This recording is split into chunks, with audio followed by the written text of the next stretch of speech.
तो हेलो बच्चों, welcome to e team live. मैं आपका मैथ्स मेंटर। तो जैसा कि हम क्लास ट्वेल्थ क्लास ट्वेल्थ का लेक्चर कर रहे थे, जिसमें हमने यहाँ तक कंप्लीट कर लिया था, है ना। उसके बाद हम क्या करेंगे, अब इससे आगे बढ़ेंगे। इससे आगे हमें क्या पढ़ना है? देखो बेटा, अभी तक हम किसके बारे में पढ़ रहे हैं? संबंध और फलन के बारे में, है ना। संबंध और फलन के बारे में हमने संबंधों के प्रकार, संबंध कैसे बनाते हैं, ये सब कि ये भी पढ़ लिया था कि संबंध जो है कार्टेशियन प्रोडक्ट का क्या है, अपना क्या है बताओ? उपसमुच्चय है। यही सब पढ़ा था हमने। अब आगे हम क्या करेंगे? आज हम इस वाले सवाल पे ध्यान देंगे। इस वाले सवाल पे हम क्या करेंगे? ध्यान देंगे। क्या है ये? तुम्हारा एग्जाम्पल नंबर 5 है। क्या बोल रहा है कि सिद्ध कीजिए कि पूर्णांकों के समुच्चय z में, पूर्णांकों का समुच्चय, पूर्णांक z किसको बोलते हैं बेटा? z मैंने बताया था कि जब हमने शुरुआत में सेट्स पढ़ा था, समुच्चय के बारे में पढ़ा था, समुच्चय के बारे में क्लास 11th में, तो उसमें बताया गया था कि जो पूर्णांकों का समुच्चय है उसको हम z से क्या करते हैं? दर्शाते हैं, है ना। -1 0 1 2 3 इसी तरीके से हो जाता है। यही है पूर्णांकों का समुच्चय। अब उसमें क्या बोल रहा है कि आर ए सी बी में इस तरह से है कि 2 a माइनस बी को विभाजित करती है। a माइनस बी मतलब उनके अंतर को, a माइनस बी क्या है? उनका अंतर है। अंतर को क्या करती है? विभाजित करती है।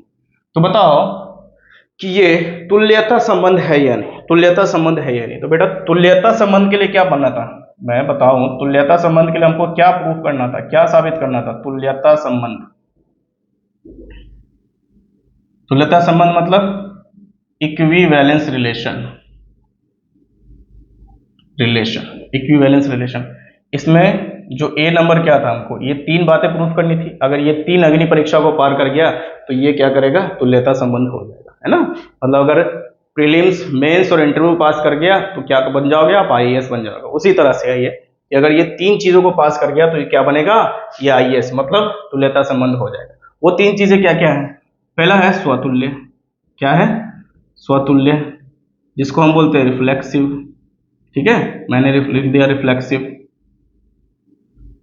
बार बार नहीं लिखूंगा मैं, रिफ्लेक्सिव देख लो, रिफ्लेक्सिव REFLEXIV। बी हमारा क्या है? सम्मित। क्या है? सम्मित। इसको क्या बोलते हैं? सिमेट्रिक बोलते हैं। तीसरा हमारा क्या है? वो है हमारा संक्रामक। क्या है? संक्रामक। संक्रामक का मतलब क्या होता है? ट्रांसिटिव। क्या होता है? ट्रांसिटिव। ट्रांसिटिव। अगर इन 3 अग्नि परीक्षा को पास कर गया तो इसका मतलब वो क्या होगा? यूपीएससी क्वालिफायर, मतलब तुल्यता संबंध हो जाएगा। समझ में आएगी बात बेटा? क्या होगा देखो, पहले हम आएंगे स्वतुल्य, देखते कि स्वतुल्य क्या है। स्वतुल्य, स्वतुल्य मतलब रिफ्लेक्सिव। इसकी परिभाषा क्या होती है कि अगर देखो यहाँ पे क्या, ए और बी लिया है ना, तो हम यहाँ पे भी ए और बी लेंगे। अगर मान लो ए और बी की जगह यहाँ पे एक्स और वाई लेता तो हम वहाँ पे एक्स और वाई लेते हैं। यहाँ पे ए और बी लिया तो ए और बी लेते हैं। मतलब ए और ए ये क्या होने चाहिए तुम्हारे? आर में, मतलब संबंध में होने चाहिए। लेकिन क्या ये होने से, परिभाषा होने से हो जाएगा? ये भी तो साबित करना चाहिए ना, ये भी तो होना चाहिए ए माइनस बी। तो मुझे बताओ कि अगर मैं ए माइनस ए या बी किसके बराबर हो गया? ए के बराबर हो गया, बटा 2 करूं और 0/2 करूं तो ये 0 हो जाएगा। तो क्या ये भाग लगेगा नहीं? विभाजित होगा कि नहीं होगा? बिल्कुल विभाजित होगा, 2 से विभाज्य है। शून्य एक ऐसी संख्या है जो सारी संख्याओं से विभाज्य हो जाती है। इसे सारी संख्याओं से विभाज्य हो जाती है। तो शून्य किससे विभाज्य हो जाएगा? 2 से विभाज्य हो जाएगा, बिल्कुल हो जाएगा। तो इसका मतलब हमारा जो है ये क्या हो जाएगा? स्वतुल्य हो जाएगा। हमारा आर क्या है? आर स्वतुल्य है, स्वतुल्य है। उसके बाद बी नंबर हमारा क्या हो जाएगा? सम्मित। सम्मित मतलब सिमेट्रिक। सिमेट्रिक क्या होता है बेटा बताओ?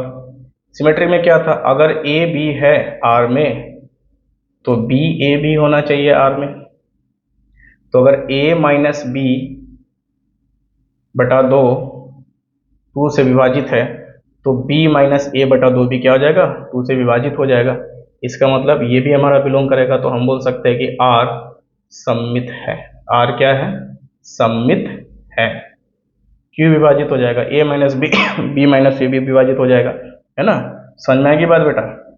अब उसके बाद सी नंबर हमारा क्या है, संक्रामक होगा कि नहीं होगा। देख लो बेटा, संक्रामक होगा कि नहीं होगा, संक्रामक होगा कि नहीं होगा। तो संक्रामक क्या होता है, ट्रांसिटिव होता है, ट्रांसिटिव।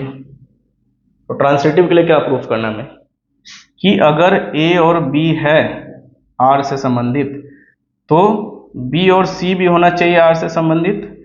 इसका मतलब ए और सी भी होना चाहिए क्या, आर से संबंधित। लेकिन इतना कहने से बात साबित हो जाएगी, इसे ये भी तो साबित करना है। तो इसको गौर से देखना, ए बी क्या है, ए बी का अंतर 2 से विभाज्य है, ठीक है। तो बी और सी का अंतर भी 2 से विभाज्य होगा, तो दो बी और सी का अंतर भी 2 से विभाज्य है, तो इसका मतलब ए और सी का अंतर भी क्या हो जाएगा, 2 से विभाज्य हो जाएगा। कैसे, तो देखो, ए माइनस बी बटा 2 जोड़ ए बी माइनस सी बटा 2। जब तुम इन दोनों को ऐड करोगे, जोड़ोगे, तो क्या हो जाएगा, ए माइनस बी जोड़ बी माइनस सी बटा 2। तो बी से बी कट गया, कितना आ गया, ए माइनस सी बटा 2। इसका मतलब ए माइनस सी यहाँ पे लिख देता हूँ, ये क्या आ जाएगा, ए माइनस सी बटा 2 आ जाएगा कि नहीं। इसका मतलब ए माइनस सी बटा 2, इसका मतलब ए माइनस सी भी 2 से क्या है, विभाज्य है। तो हम बोल सकते हैं कि हमारा आर क्या है, संक्रामक है, आर संक्रामक है। ठीक है बेटा। अब मैं इन सबको, अब आगे बढ़ते हैं, समझना की बात। अब मैं इन सबको क्या कर रहा हूँ, मिटा रहा हूँ। इधर वाला नहीं मिटाऊंगा, क्योंकि इधर वाले की जरूरत मुझे बार बार पड़ेगी, और बार बार इरेज करके मिटा के लिखने से टाइम काफी ज्यादा वेस्ट होगा। ठीक है, तो आगे हम चलते हैं।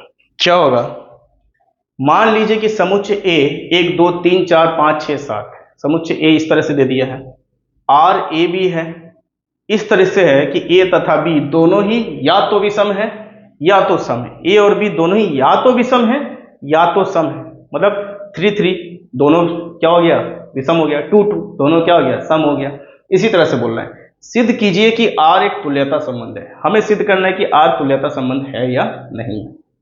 ठीक है, अब तुल्यता संबंध के लिए जाहिर सी बात है इन तीनों को साबित करना पड़ेगा। इन तीनों को साबित करना पड़ेगा कि नहीं करना पड़ेगा, चलो देखते हैं होता है कि नहीं होता है।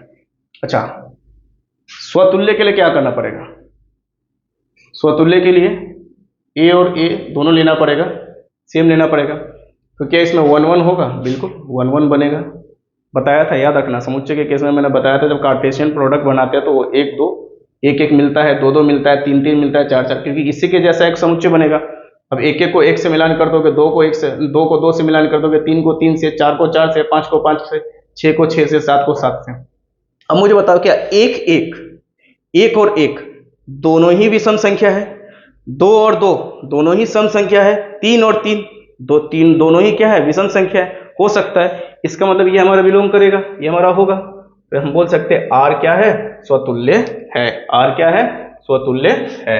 लेकिन इसको मिटा देना पड़ेगा हमें, क्यों, क्योंकि हमें इनका ए माइनस बी 0 थोड़ी ना, ए माइनस बी 2 से विभाज्य थोड़ी ना दे रखा है। हाँ, लेकिन 1 1 2 2 3 3 इसी तरह से अपना चलता चला जाएगा, हो जाएगा। इसका मतलब आर क्या है, स्वतुल्य है।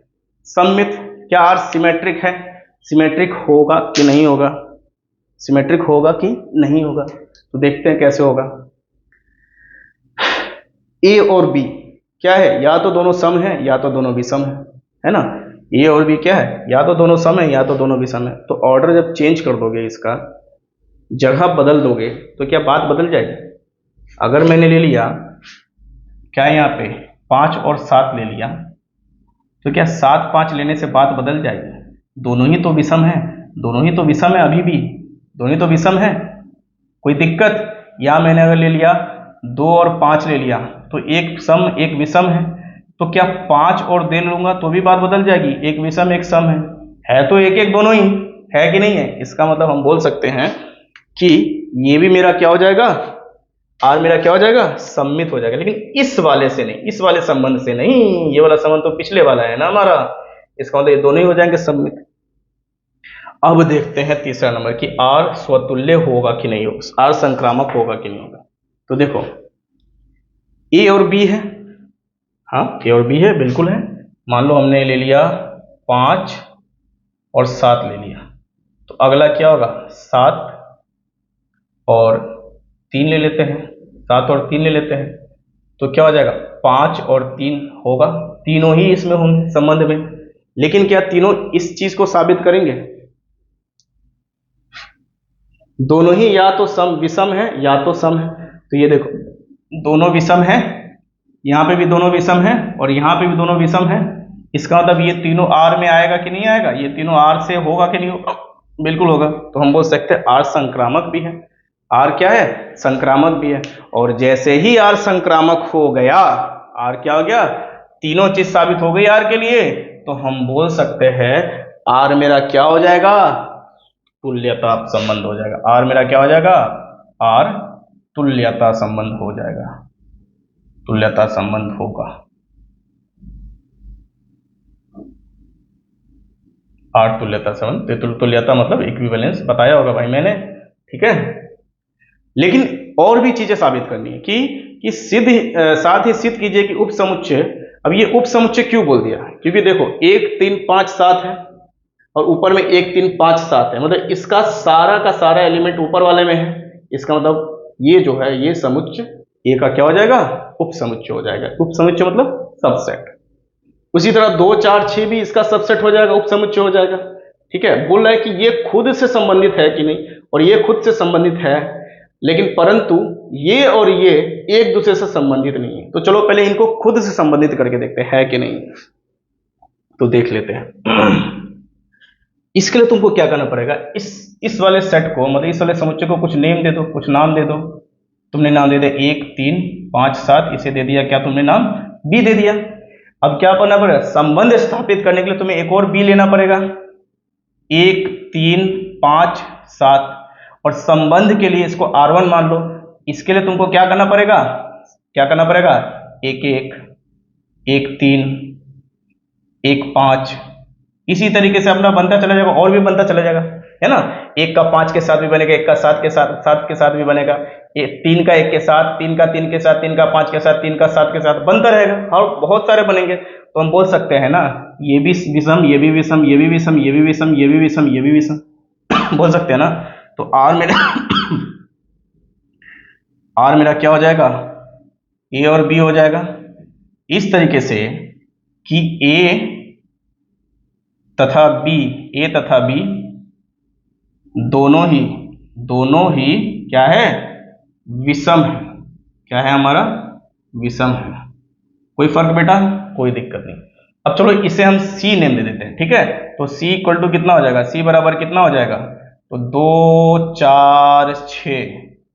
तो इस संबंध स्थापित करने के लिए एक और सी लेना पड़ेगा। तो सी 2 4 6। अब इसका जब संबंध बनाओगे R2, तो वो तुम क्या बनाओगे बेटा?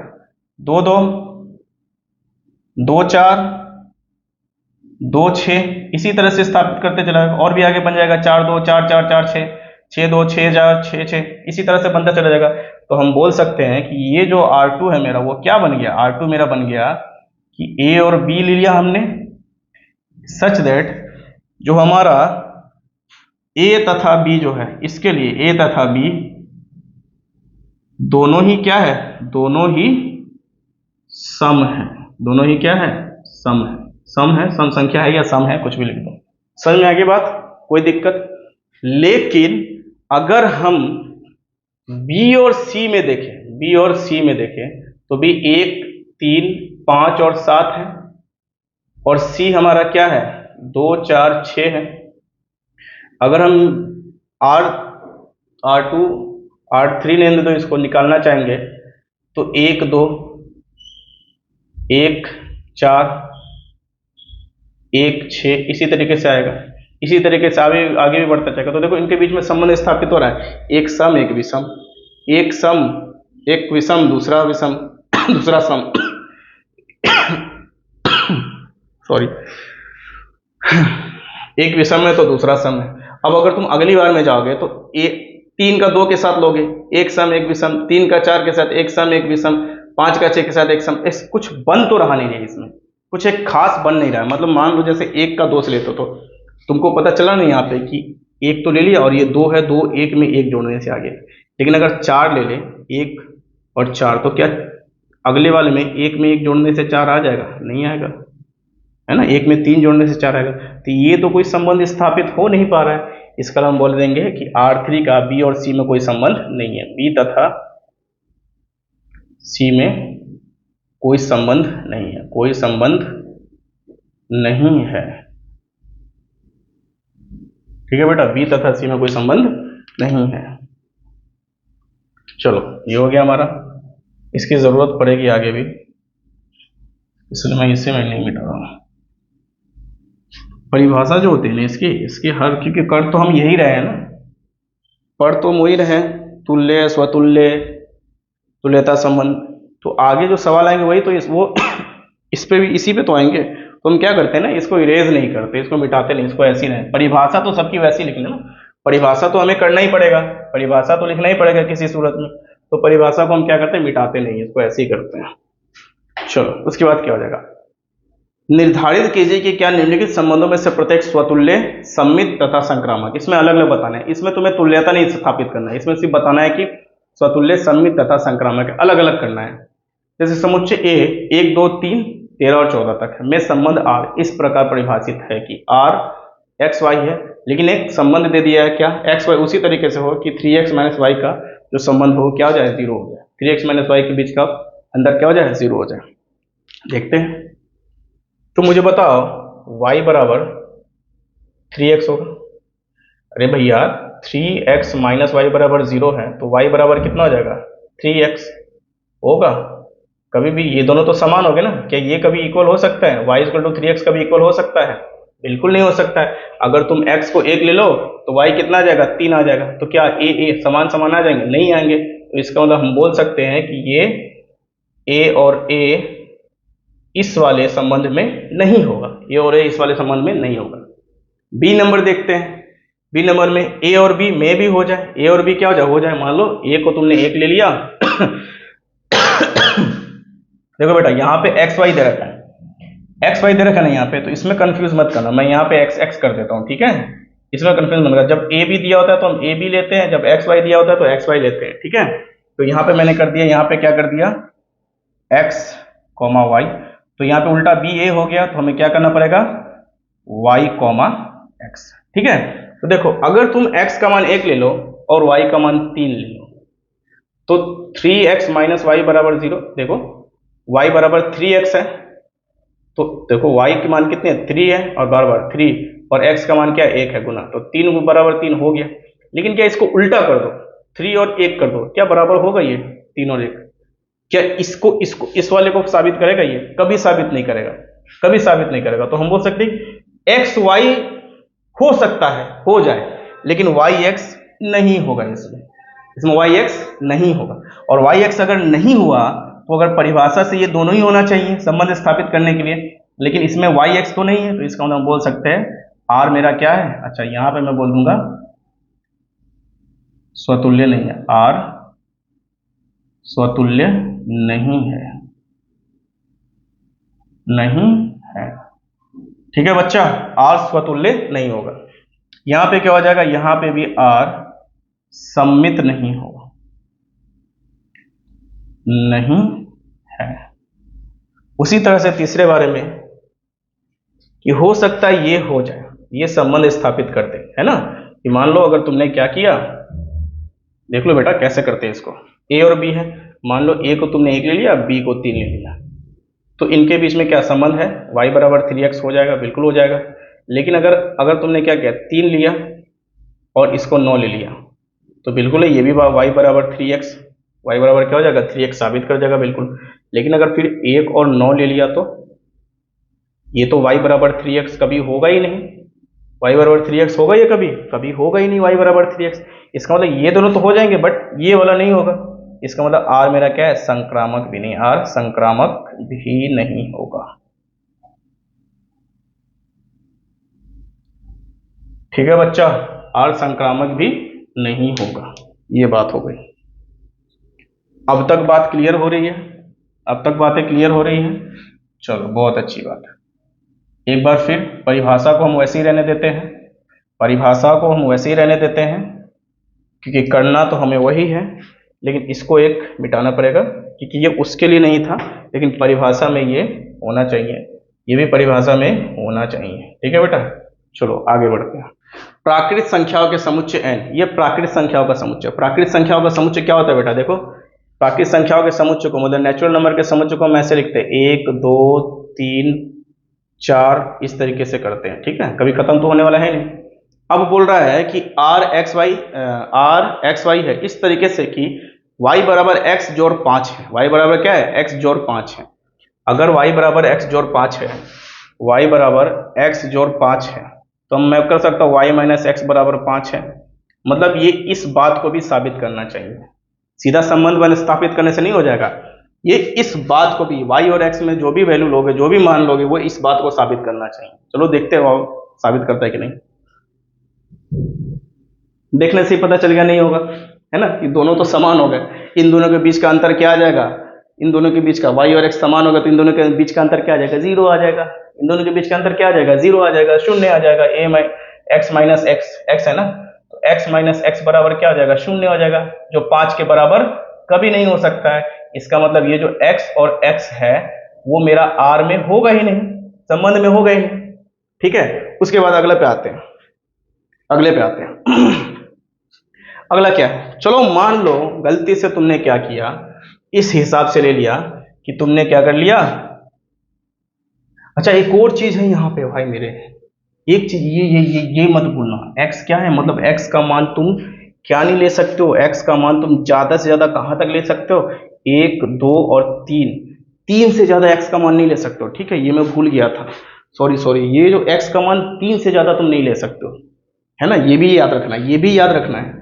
तो मुझे बताओ बेटा कि मान लो अगर मैंने यहाँ पे 7 तो है नहीं, तो मैंने क्या किया, यहाँ पे 8 कहाँ गया? यहाँ पे नेचुरल नंबर है ये, है ना, पूर्ण प्राकृत संख्या है। अब प्राकृत संख्या में हम क्या कर सकते हैं? अगर मान लो 2 और 7 का हमने ले लिया, 2 और 7 का लिया, तो 7 माइनस 2 बराबर 5 हो जाएगा, होगा बिल्कुल। तो x और y हो सकता है कि हो जाए संबंध में, लेकिन क्या फिर इसको उल्टा कर दिया, 7 और 2 ले लिया, तो क्या ये 7 2 माइनस 7 ये बराबर -5। क्या -5 हमारा प्राकृत संख्या है? नहीं, -5 हमारा प्राकृत संख्या है, लेकिन -5 प्राकृत संख्या नहीं है। दूसरी बात, इन दोनों का अंतर 5 आ रहा है, -5 नहीं आ रहा है, तो इसका मतलब ये गलत साबित हो गया। इसका मतलब ऊपर वाला हो जाए लेकिन नीचे वाला नहीं होगा। हमें क्या पता चल गया? तो ये r क्या है? r स्वतुल्य है, स्व से स्वतुल्य है। r क्या है? r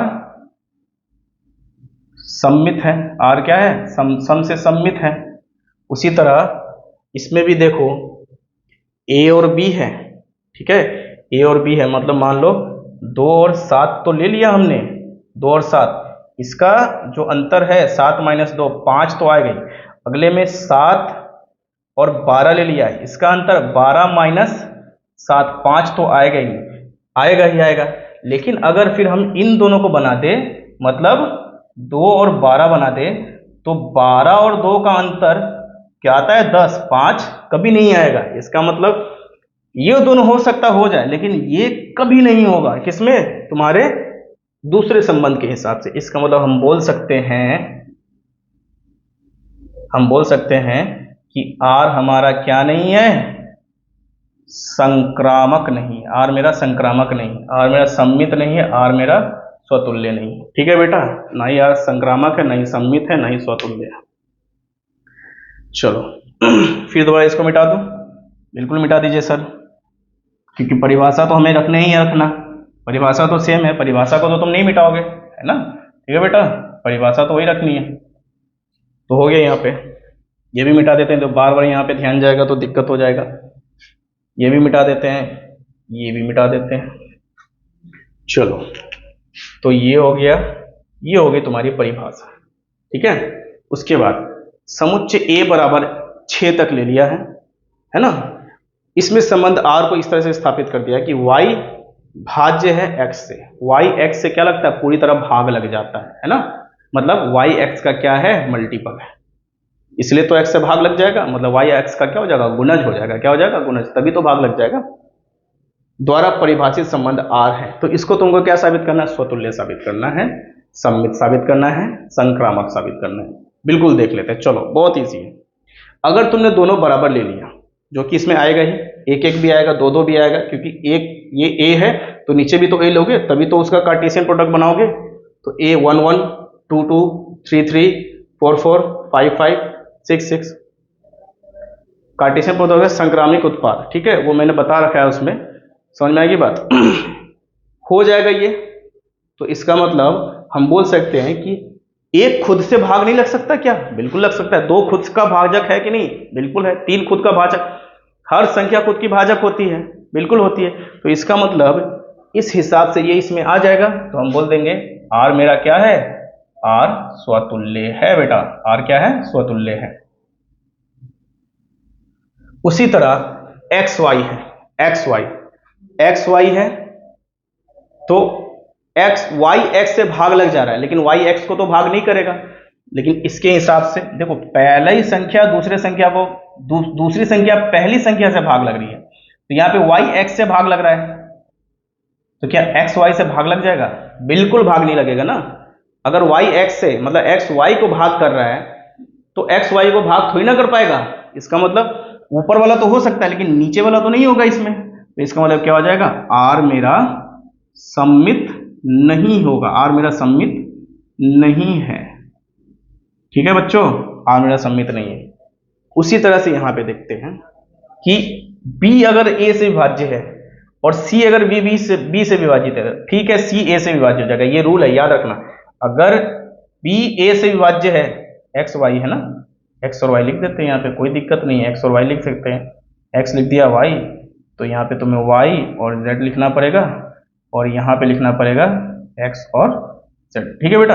अगर वाई एक्स से विभाज्य है और जेड वाई से विभाज्य है, तो ऑटोमेटिक जेड एक्स से भी विभाज्य हो जाएगा। तो इसका मतलब हम बोल सकते हैं आर मेरा क्या है? आर संक्रामक भी होगा। आर मेरा क्या हो जाएगा? संक्रामक है। इसका मतलब आर स्वतुल्य तो है, संक्रामक भी है, लेकिन आर क्या नहीं होगा? सम्मित नहीं होगा। ठीक है बेटा, आर सम्मित नहीं होगा। चलो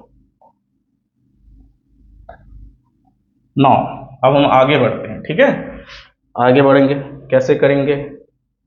सब कुछ करेंगे, जो कर रहे हैं वही करेंगे, सेम टू सेम। अगला सवाल हम करते हैं। अगला सवाल हमारा क्या होगा?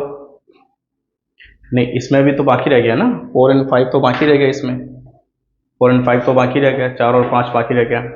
4 क्या बोल रहा है कि समुच्चय पूर्णांकों के z में, z का समुच्चय है, उसमें संबंध एक्स वाई दे दिया है, और एक्स वाई एक पूर्णांक है। तो देखो क्या है,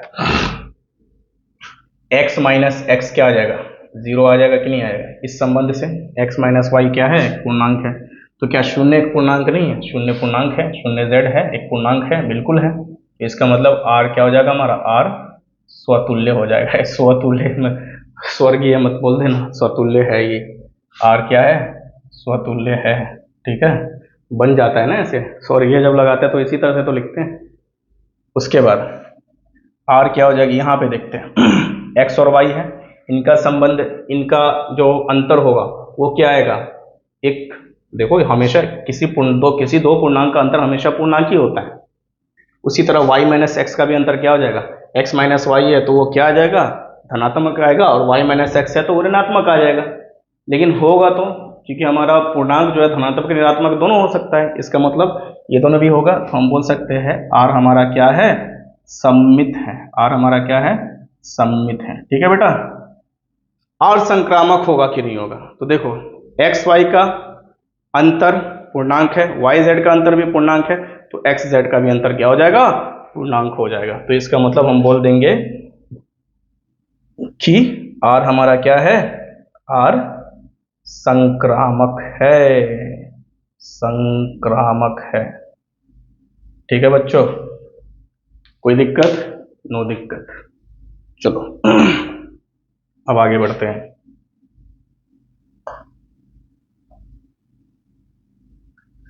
अब चलो, किसी विशेष समय पर किसी नगर के निवासियों के समुच्चय में निम्नलिखित संबंध आ रहे हैं।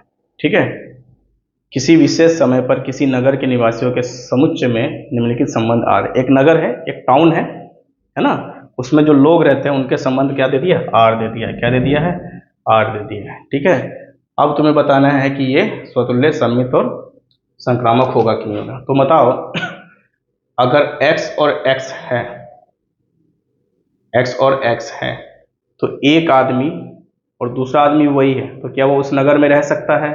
मैं खुद भी तो उस सिटी में होऊंगा, उस टाउन में होऊंगा कि नहीं? तो ये संबंध आर आर हो जाएगा, बिल्कुल होगा। तो इसका मतलब हम बोल सकते हैं ये हमारा क्या है, आर मेरा क्या है, स्वतुल्य है। आर मेरा क्या है, स्वतुल्य है। उसके बाद अगर एक्स वाई उसी नगर में है तो वाई एक्स भी उसी नगर में हो जाएंगे, उल्टा कर देंगे तो भी तो वही उसी नगर में हो जाएंगे। तो हम बोल सकते हैं आर मेरा क्या है, सममित है। आर मेरा क्या है, सममित है। उसी तरह से एक्स और वाई अगर उसी में है और वाई और जेड भी उसी में है तो एक्स और जेड भी उसी में हो जाएंगे। मुझे लग रहा है बेटा ये सवाल जो है ना, ये सवाल मैंने कहीं पे देखा है। अच्छा, देखा क्या है, इसी में होगा, लेकिन ये जो है ना, इसका कुछ पार्ट मिसिंग है, पार्ट मिसिंग है। इसको थोड़ा हम आगे चेक करते हैं क्या है। हाँ देखो, बोला था ना मैं, लेकिन ये तो प्रश्नावली 1.1 का, हाँ प्रश्नावली 1.1 का 5वां का ये A B C D E दे रखा है, यही दे रखा है। समझ में आई बात? अब कौन स्वतुल्य है कौन स्वतुल्य नहीं है, मतलब 5वें का ये 5, 1 2 3 4 5, 5वें का 5 बनाना पड़ेगा। वही मैं सोच रहा हूँ कि ये आधा अधूरा लग रहा है सवाल मुझे, है ना? तो ये ऐसे नहीं होगा, ये इस तरीके से होगा। देखो, उस नगर में जो लोग रह रहे होंगे उनके बीच का, क्या x तथा y एक ही स्थान पर कार्य करते हैं? x और y एक ही स्थान पर कार्य करते हैं। x और y क्या है, एक स्थान है जहां पे काम करते हैं, एक ही कंपनी में काम करते हैं। तो क्या x और y इससे रिलेट करेंगे, इससे संबंधित होंगे? बिल्कुल। x और x दोनों, मैं खुद जहां पे काम करता हूं वहां पे मैं ही काम करता हूं, तो मेरे जैसा मैं ही काम करूंगा वहां पे। तो इसका नाम बोल सकते हैं कि r मेरा क्या है, r मेरा स्वतुल्य है। उसी तरह x और y उसी जगह पे काम करते हैं तो y और x भी तो उसी जगह पे काम करेंगे, तो r मेरा क्या है, सममित भी है। r मेरा क्या हो जाएगा, सममित भी होगा। अगर x y उस जगह पे काम कर रहे हैं और y z भी उस जगह पे काम कर रहे हैं तो जाहिर सी बात है x z भी उसी जगह पे काम करेंगे, तो r मेरा क्या है, संक्रामक है। r मेरा क्या है, संक्रामक है। ठीक है बच्चा, r मेरा संक्रामक भी है। कोई दिक्कत? नो दिक्कत। आर एक्स वाई, एक्स तथा वाई एक ही मोहल्ले में रहते हैं। ये बिल्कुल ऊपर की तरह नहीं लग रहा है, एक ही जगह पे काम करते और एक ही मोहल्ले में रहते हैं, ये बिल्कुल ऊपर की तरह है। इसका मतलब ये भी मेरा क्या हो जाएगा, संक्रामक, सम्मित और स्वतुल्य हो जाएगा। इसका मतलब ये भी मेरा क्या हो जाएगा, बी को भी तुम ऐसे ही प्रूफ कर सकते हो कि संक्रामक, सम्मित और स्वतुल्य हो जाएगा। बी का ए पार्ट ये भी संक्रामक, सम्मित और स्वतुल्य हो जाएगा। इसको तो करने की जरूरत नहीं, ये भी हो जाएगा, है ना? देखो एक्स एक्स है तो क्या एक्स एक्स एक ही मोहल्ले में नहीं रह सकते? मैं जिस मोहल्ले में हूँ उस मोहल्ले में मैं ही हूँ, तो मेरे जैसा मैं ही रहूंगा उस मोहल्ले में, है ना? रह सकता हूँ बिल्कुल। एक्स और वाई और वाई और एक्स, अगर एक्स और वाई उस मोहल्ले में तो वाई और एक्स भी तो उसी मोहल्ले में होंगे। उसी तरह एक्स वाई अगर उस मोहल्ले में और वाई जेड भी उसी मोहल्ले में, तो जाहिर सी बात है एक्स जेड भी उसी मोहल्ले में होंगे। ठीक है, सी का देखते हैं। सी का पहला क्या है, तो देखो बेटा, एक्स वाई है, एक्स वाई से ठीक ठीक 7 सेंटीमीटर लंबा है। तो देखो एक्स वाई से ठीक ठीक 7 सेंटीमीटर लंबा है, तो ये स्वतुल्य तो कभी नहीं होगा बेटा, ये स्वतुल्य कभी नहीं होगा। क्यों? क्योंकि मैं हूं और ये भी मैं ही हूं, मैं खुद से 7 सेंटीमीटर लंबा नहीं हो सकता। देखो ठीक ठीक एक्स वाई से 7 सेंटीमीटर लंबा है, एक्स वाई से 7 सेंटीमीटर लंबा है, तो मैं खुद से 7 सेंटीमीटर लंबा तो नहीं हो सकता, तो आर स्वतुल्य नहीं है। क्या है, नहीं है। बट किसके लिए, सी वाला जो पार्ट है, सी वाले के लिए आर स्वतुल्य नहीं। उसी तरह अगर एक्स वाई से 7 सेंटीमीटर लंबा हो सकता है, तो क्या उल्टा कर देंगे तो भी यही बात होगी? नहीं, इसका मतलब ये नहीं रहेगा उसमें, ये भी नहीं रहेगा उसमें, तो इसका मतलब आर सम्मित नहीं है, आर सम्मित नहीं है। ठीक है बच्चों। उसके बाद देखो एक्स वाई से 7 सेंटीमीटर लंबा है, देखो एक्स वाई से 7 सेंटीमीटर लंबा है, और दूसरे वाले के लिए क्या करेंगे, वाई जेड से 7 सेंटीमीटर लंबा है, तो एक्स तो जेड से 14 सेंटीमीटर लंबा हो जाएगा ना।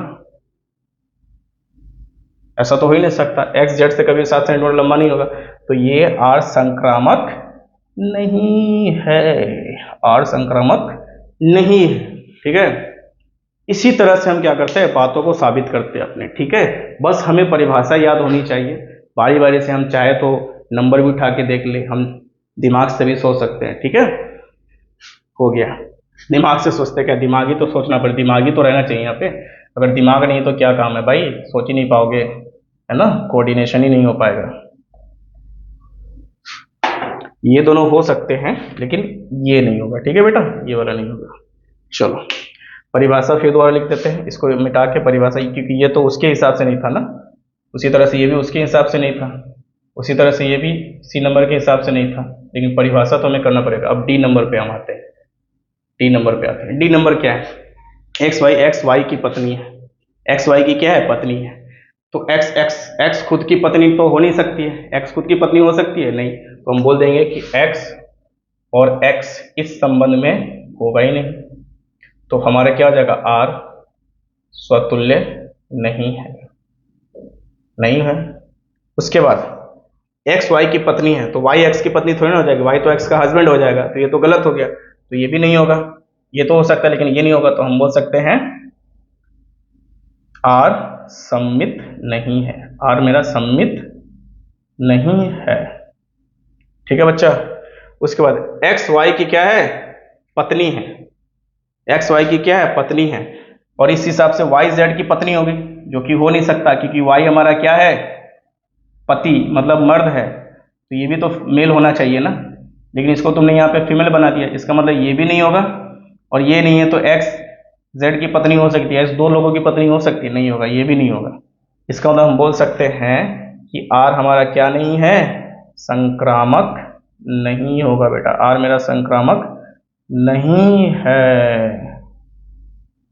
आर मेरा संक्रामक नहीं है, ठीक है बेटा, समझना की बात।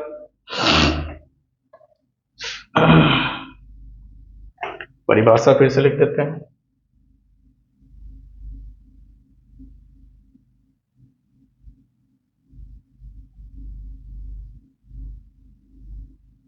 चलो बेटा आगे बढ़ते हैं। आर बराबर एक्स वाई इस तरह से है कि एक्स वाई के पिता है, एक्स वाई के क्या है, पिता है।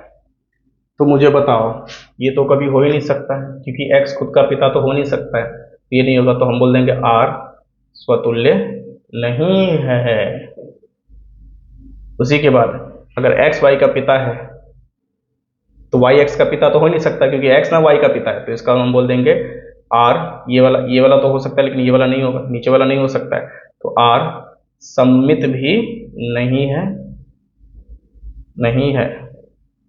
उसके बाद एक्स वाई का पिता है, एक्स वाई का क्या है, पिता है, वाई जेड का पिता हो सकता है, एक्स वाई का पिता वाई जेड का पिता हो सकता है, तो एक्स और जेड, एक्स जेड का कभी पिता होगा नहीं, एक्स तो जेड का दादा हो जाएगा ना, इसका मतलब हम बोल सकते हैं कि ये दोनों तो हो सकता है लेकिन ये नहीं होगा, तो इसका मतलब आर क्या है हमारा, संक्रामक, संक्रामक नहीं है, संक्रामक नहीं होगा, ठीक है बच्चों। यही तो कहानी है संक्रामक की, स्वतुल्य की, सम्मित की, और क्या कहानी, यही सारी कहानी है। चलो अब आगे बढ़ते हैं कि सिद्ध कीजिए कि वास्तविक संख्याओं के समुच्चय आर में, वास्तविक संख्याओं के समुच्चय आर में आर बराबर ए बी है, इस तरह से है कि ए बी से बी स्क्वायर, बी के वर्ग से छोटा होगा या तो उसके बराबर होगा। सिद्ध कीजिए कि समुच्चय वास्तविक संख्या, अच्छा ये वास्तविक संख्याओं का समुच्चय, ये किसका समुच्चय है, वास्तविक संख्याओं का समुच्चय, ठीक है बेटा, वास्तविक संख्याओं का समुच्चय। इस एक बार फिर हम इसे मिटा देते हैं, है ना, परिभाषा हमें चाहिए, परिभाषा हमें चाहिए, तो हमें क्या करना पड़ेगा, इसे मिटा देना पड़ेगा, इसके आगे संबंध है इससे आगे, ठीक है, ये लगाना पड़ेगा, क्योंकि परिभाषा के हिसाब से यही होता है। आर क्या है, समुच्चय, तो जो आर समुच्चय दिखाते थे हम कैसे दिखाते थे, याद है ना बेटा, माइनस इन्फिनिटी से इन्फिनिटी तक, लेकिन इसको क्या रखते थे, ऐसे माइनस अनंत से अनंत तक आर समुच्चय होता है। इसी तरीके से आर बराबर ए और बी है, ए बी के स्क्वायर से छोटा या उसके बराबर हो, तो देखो इसमें देखते हैं एक्स और एक्स दो रियल नंबर है, दो वास्तविक संख्या है, दोनों बराबर है, दोनों क्या है, बराबर है। तो मुझे बताओ अगर मैंने x को 1/2 ले लिया, क्या ले लिया, 1/2, तो वो भी 1/2 हो जाएगा, होगा कि नहीं होगा। अब 1/2, 1/2 के वर्ग से, मतलब 1/2 1/4 से छोटा कभी भी हो सकता है? बिल्कुल नहीं होगा। 1/4 से तो बड़ा हो जाएगा नहीं है, 1/4 से क्या हो जाएगा? बड़ा हो जाएगा, क्योंकि वास्तविक संख्या है। क्या ही है? वास्तविक संख्या है। इसका मतलब हम बोल सकते हैं कि x और x r में नहीं होगा। ठीक है, इसका मतलब हम बोल सकते हैं कि r स्वतुल्य नहीं है। कोई दिक्कत? चलो उसके बाद देखते हैं x और y है। मतलब मान लो अगर तुमने 1/2 ले लिया और यहाँ पे 1/3 ले लिया, तो 1/2 जो है, 1/2 क्या 1/3 के वर्ग से मतलब 1/9 से छोटा हो जाएगा? 1/2 तो हमेशा 1/9 से बड़ा रहेगा, रहेगा कि नहीं रहेगा? उसी तरह अगर हम 1/3 कर दे, 1/3 कर दे, उल्टा कर दो yx और 1/2 कर दो, तो 1/3 होगा यहाँ पे, और इसका वर्ग करेंगे तो 1/4 हो जाएगा। तो क्या 1/3 1/4 से छोटा है? नहीं, वो तो बड़ा हो जाएगा। उसी तरह यहाँ पे भी ये बड़ा है। इसका मतलब ये भी साबित नहीं कर रहा है। इसका मतलब इसमें दोनों ही नहीं होंगे, ये भी नहीं हो सकता है और ये भी नहीं हो सकता है। इसका मतलब आर मेरा क्या है? आर सममित भी नहीं होगा। आर क्या होगा? सममित नहीं है। ठीक है बच्चों, आर सममित नहीं है। वही केस इसमें भी हो जाएगा, वही सेम टू तरह। तो हम बोल सकते हैं आर मेरा क्या है? चलो इसको देख ही लेते हैं कि 1/2 है, 1/3 है और 1/4 ले लेते हैं। 1/2, 1/3 और 1/5 ले लेते हैं। ठीक है, 1/2 और 1/3 में 1/2 कभी भी 1/9 से छोटा नहीं होगा, हमेशा बड़ा रहेगा। उसी तरह 1/3 और 1/5, ये तो यहीं पे 1/3 1/5 से क्या है? बड़ा है। तो 1/3 कभी भी 1/25 से छोटा नहीं हो सकता है। तो इसका मतलब 1/2 और 1/5 में 1/2 कभी भी 1/25 से छोटा नहीं हो सकता है। ये हो गया। तो इसका मतलब क्या? आर हमारा क्या है? आर संक्रामक नहीं है। ठीक है बेटा, आर संक्रामक नहीं होगा।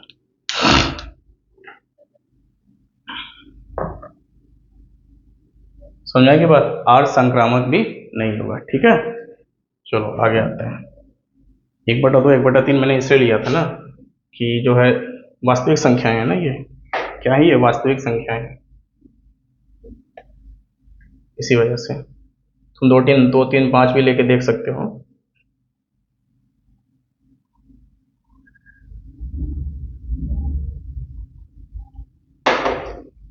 परिभाषा से तो ये हो जाएगा, ये ऐसे रहेगा। ठीक है, अब क्या है?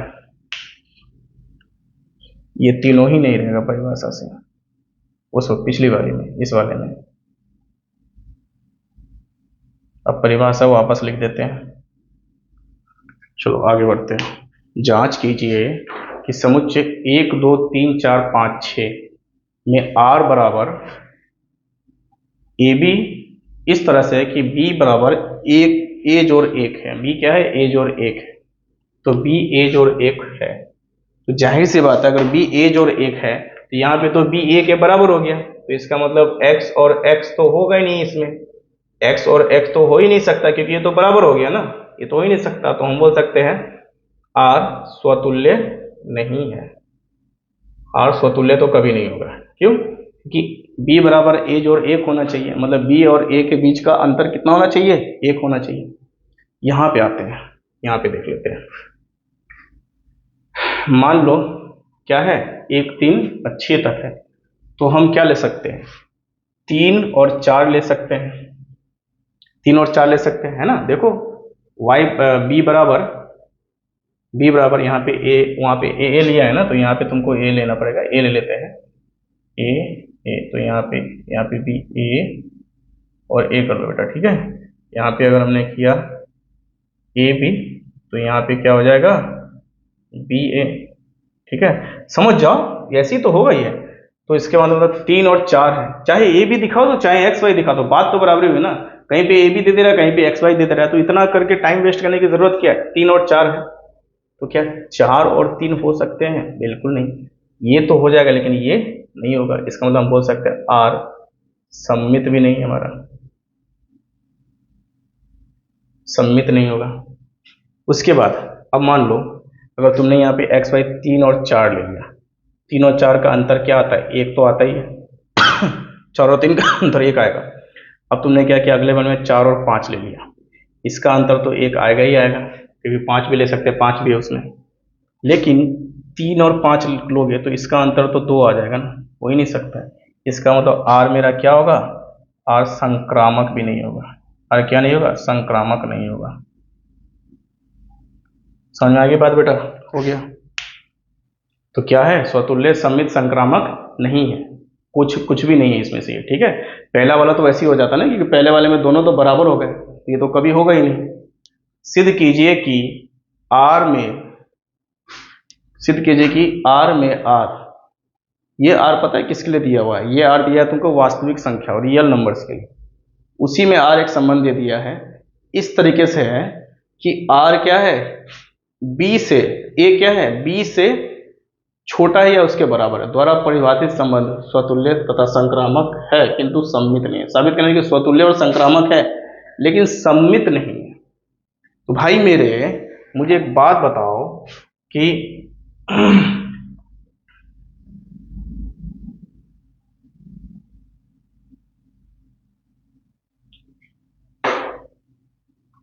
ये हो सकता है लेकिन ये पिछले वाले में नहीं हो सकता था, ठीक है। अब बर्बाद करने की जरूरत नहीं। ए है तो मुझे बताओ क्या बराबर नहीं हो सकता ए बी के?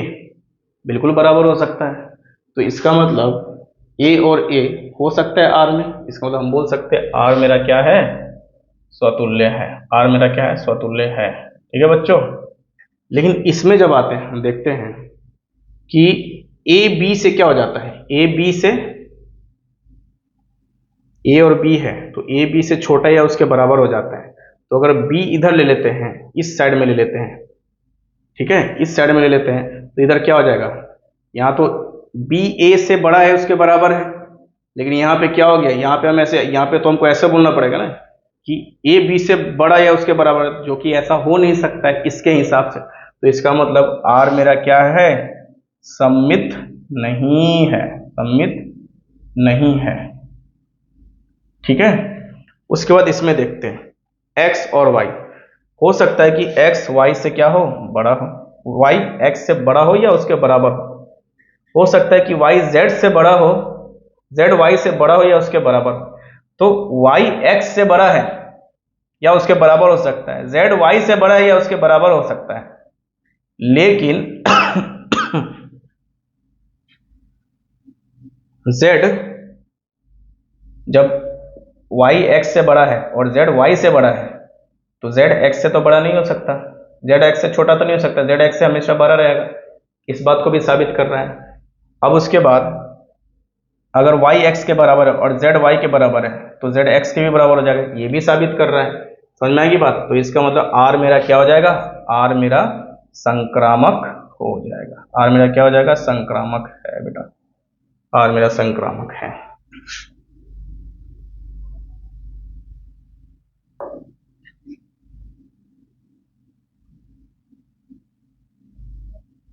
आर मेरा संक्रामक होगा। तो ठीक है बेटा, आज हम यहीं तक रहने देते हैं। फिर अगली क्लास में हम क्या करेंगे? अगले वाले में, अगला जो हमारे क्लास लगेगी उसमें हम क्या करेंगे? हम यहाँ से सवाल शुरू करेंगे, a less than equal to b cube से, ठीक है। तो आज के लिए इतने रहने देते हैं। आज पढ़ने में बहुत मजा आया। इन सब की प्रैक्टिस करो घर पे जाके, अच्छे से पढ़ो, खूब पढ़ो, खूब बढ़ो। तब तक के लिए बाय।